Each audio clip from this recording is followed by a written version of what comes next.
Day one, after I got there late at night. So everything I just described is kind of like an amalgam of the flat. But I got there late at night, 10:30. Said hi to some people, went to bed, got up the next morning, and it's like, what are we doing?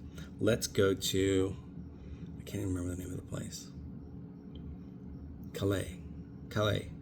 It was a beach town in south of France, and it was famous for beautiful like sand and beaches and a medieval town as well, smaller version, and lots of cute shops and restaurants. So let's go there. Cool.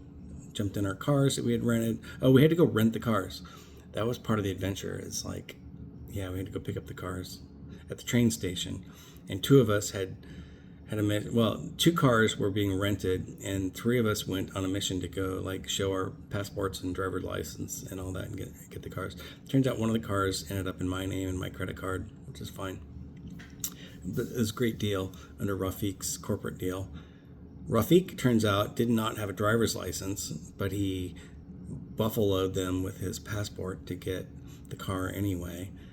And then Mike, Ashmina's Swedish husband, was the other driver who could drive a stick shift. So the two of us were given the stick shift car, and Rafik got the automatic.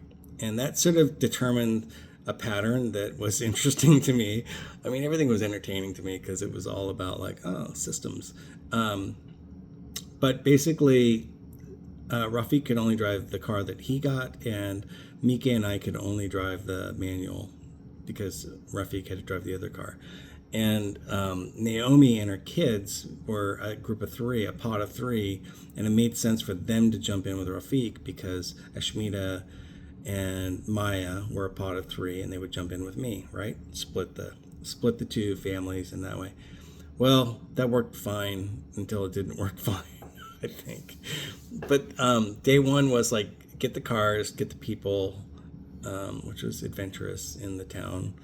And I actually had a ton of fun. I felt like I was driving in a Jason Bourne movie or something like that.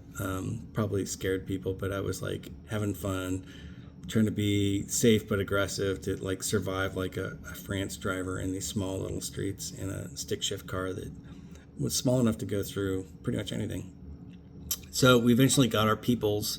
We got our peoples all together, and we went to this little town, and we went and parked at a parking structure far away from the beach and had to walk down to the beach, which is fine.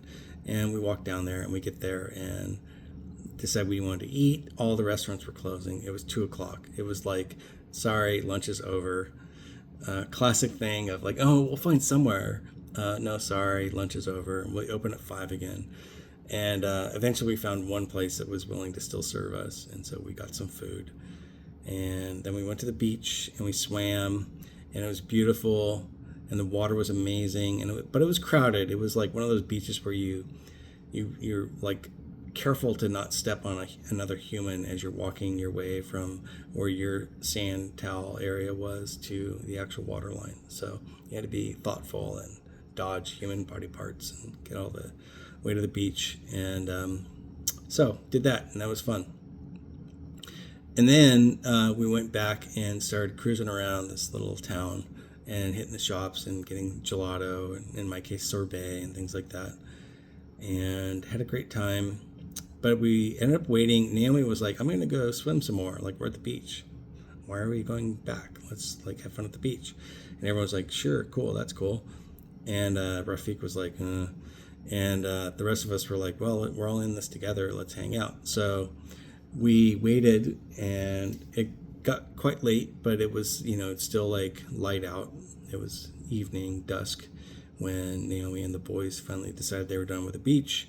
And we headed back up to the car where it was parked, and we were all hungry. It was now dinner.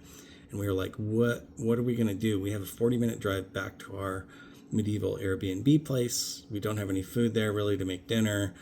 What are we going to do? And the very last minute, right by the carport where the car was parked, I noticed this deli that was closing down. And the deli, it was actually called a catering company. And I was like, let's just go in there. I grabbed Ashmina because she's the foodie friend that started this whole friend group. I was like, we're going to go in there. We're just going to like order shit. we're not gonna confer or debate. We're just gonna like go in there and make really good decisions. And we went in there and it was like, yes, 2 of those, 4 of those, a slice of that, a slice of that, a bottle of that, and that. And it turned out to be really expensive, and she made to put it on her card, which was fine.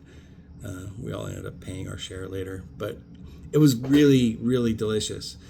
So we drove it back, and I actually couldn't wait to get it. Some of these things were like stuffed vegetables, like a tomato stuffed with a meaty thing and maybe a mushroomy thing, but they were all like beautiful. Like the top of the tomato had been cut and scooped out and stuffed, and then the top of the tomato had been put back on, and it had been like baked and presented. So like it was like top level catering deli food from a glass case. So we ate that, and it was an amazing meal. It was the best.